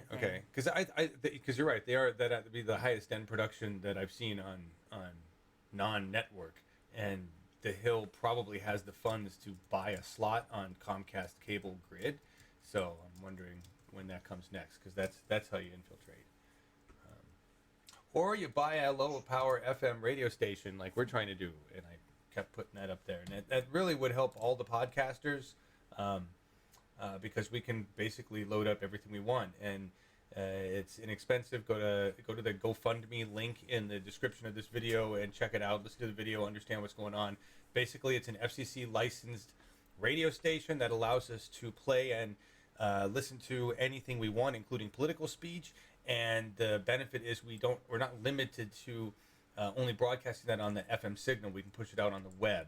So we can do that. We can cross other FM stations that reach other rural areas. And the license costs less than $10,000 to own and operate. So it's an amazing opportunity, because a Sinclair television studio is upwards of $2.5 million, and that doesn't include staff. right? So Right. when you look at trying to hit areas and breach traditional media, which is what we need to do to reach disenfranchised voters, this is a great opportunity. So there's my pitch. Everybody help out. And everybody that donated today, we're at $120 right now. Thank you so much. I really appreciate that. So, Lynn, did Steyer drop out? Aw, did he? I don't know. Lynn just said we were just talking, saying that Steyer was going on, and somebody was saying, wonder if he's dropping out. He's coming in third, but he's not viable. He's only 11%. But you think I would? He's got money. I don't know why he cares. Yeah. He doesn't have as much. He's a mini billionaire. Yeah.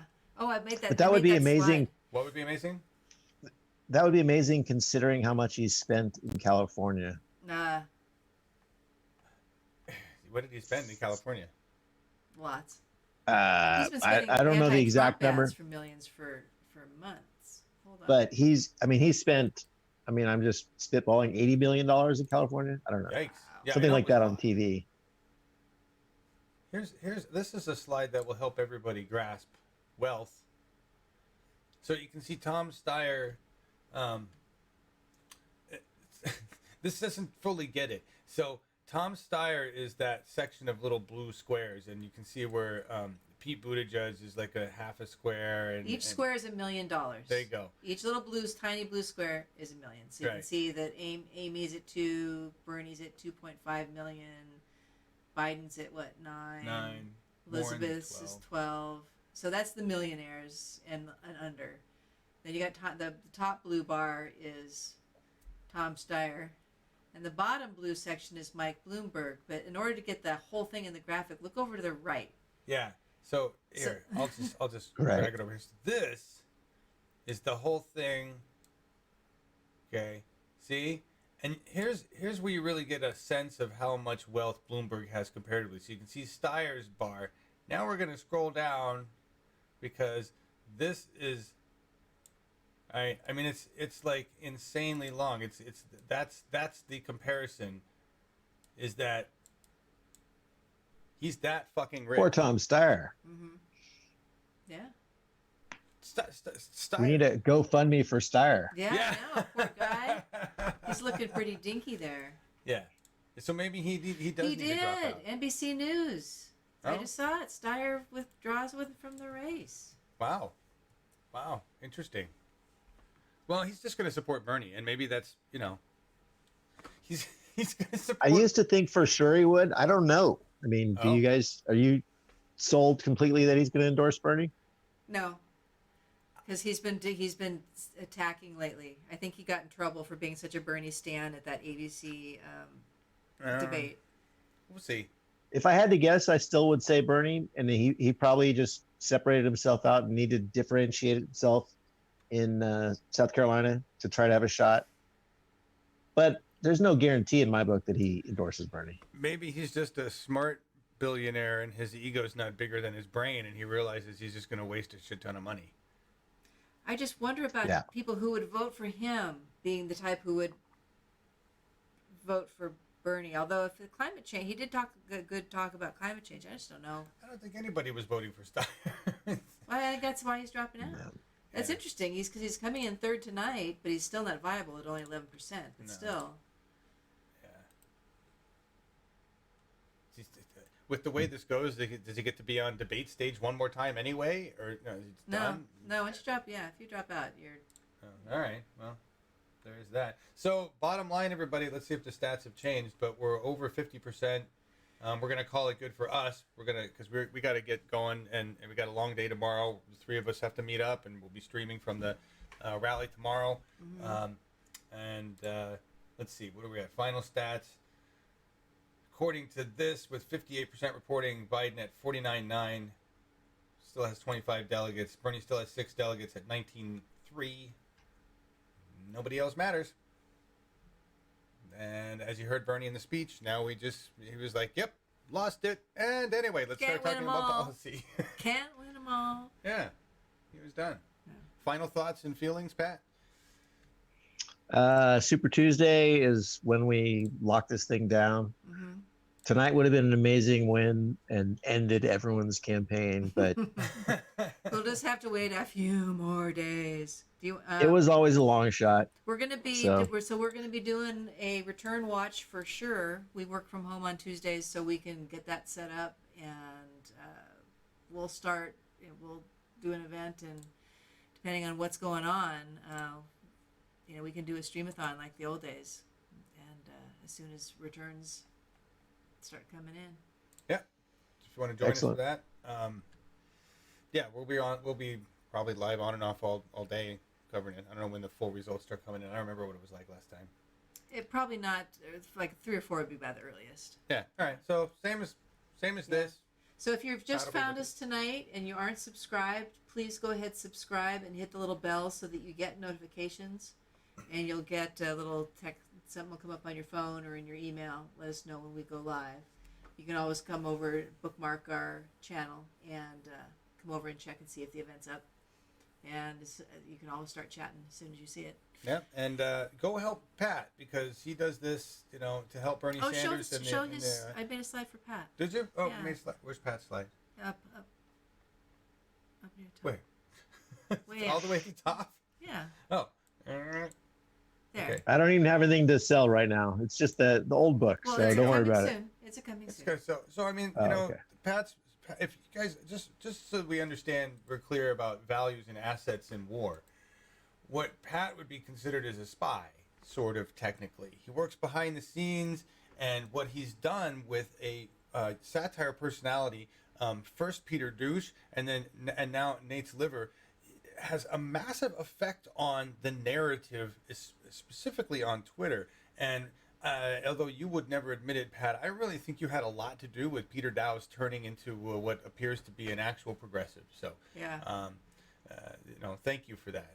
You held up a big old mirror to him that he couldn't look away from. I'm convinced. Well, I won't take that, but I appreciate it.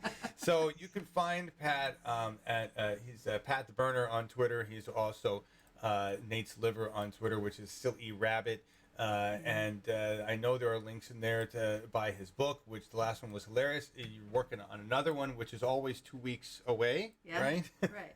And it's. I think we're actually a real 2 weeks away, Yeah. but Okay. And it's called when When Life Gives it's You called- Lemon. Don Lemon's Overcoming Immediate Bias. What's it about? right, so when life gives you Don Lemons, it's focused on more of the media stuff, media bias, punditry, think tanks, polling fuckery. It's the bullshit we see on TV in a Mhm. book for people that don't follow it closely, Oh. and for people that follow it and need to know more or would like to know more in a funny way again, hopefully. So it's an easy read. Is it a book that you would recommend people buy and send to their aged parents that still watch Rachel Maddow?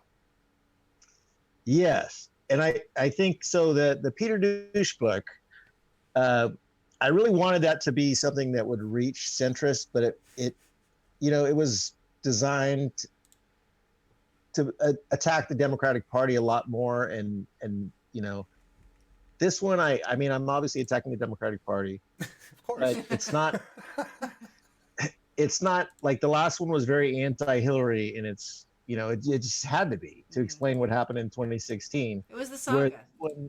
this one isn't going to offend somebody if you love Hillary. It's going to point out everything that's wrong for everybody. Not her, us. I don't know. We'll talk about it later. Yeah. That's awesome. Thank you so much for joining us, Pat, and the commentary is always great. Appreciate you being here. Yeah. If See you you're- tomorrow. We'll see you Yes, tomorrow. we'll see you tomorrow. Yeah, And- we'll be charged up. Have your phone, and we'll figure out. We'll be there early because we're press. Yeah. Awesome. All right. Thank you. And we're gonna get out of here with a slide that Marcus pulled up, and now I gotta find it again. It's who's this guy? We're getting out of here with a slide. We're getting out of here. There's too many slides again. Jeez. Lee Scratch Perry. This is the song. Panic in Babylon. And before we do that, I just want to give a big thank you to everybody that's still here. There's 88 people still watching. Thank you so Wow. much. Here, put the 3 of us back on. Pat's still there. Yeah. And just all of you. If you're going to be there tomorrow, great. I hope we see you. And And if not, for those watch. of you that we're going to be in San Jose, California tomorrow. If anybody who tuned in late, Bernie's rally that starts at Right. doors open 11:30 a.m. It's at the San Jose Convention Center downtown. Lots of parking. We'll be there. We'll be there at 11:30 when doors open, and show starts at 1:30. And the Las Cafeterias is the band I found out, which we heard at another rally earlier, which We they're did? very cool. Yes, Latino band. It's nice. Great. So Well, there you go. But we're ending with Panic in Babylon. Thank you, Marcus Kranz from Germany, for pulling this song for us. Marcus and Dennis will be joining us in March. And so hopefully Pat Cote too. Bye, everybody. night, everybody. See you tomorrow. The third world panic, the American vomit, the English panic, and the German ram it German. Say Skehan Farash, say Elohim and Eloha, Adonai and Sabbath. Now German, make a vomit. Okay, just making sure we're Panic. good. Hey, we'll coordinate tomorrow and hook up for sure. Panic. All right. Not a panic. Not the American vomit.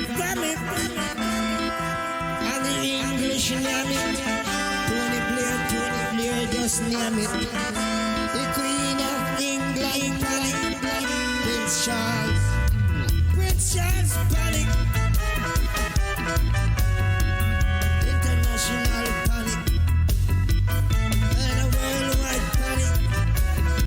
And it's a global universal panic. A national panic. This is a worldwide panic. The heads of government panic. Consular churches panic. The heads of government panic. The heads of government panic. The heads of government panic. You know why? I say I am the upsetter. I am the upsetter. Me and the alligator. And then the alligator never get away from me. Never get away from me. Never get away from me. Never get away. No police, no thieves, no soldier, no police, no government, no MPs, no MP, no PM, no wicked and no criminal. Never get away from me. Never get away. I am the upsetter. I am the upsetter. I am the upsetter. I am the upsetter. Say worldwide panic.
government panic, panic, panic in peace.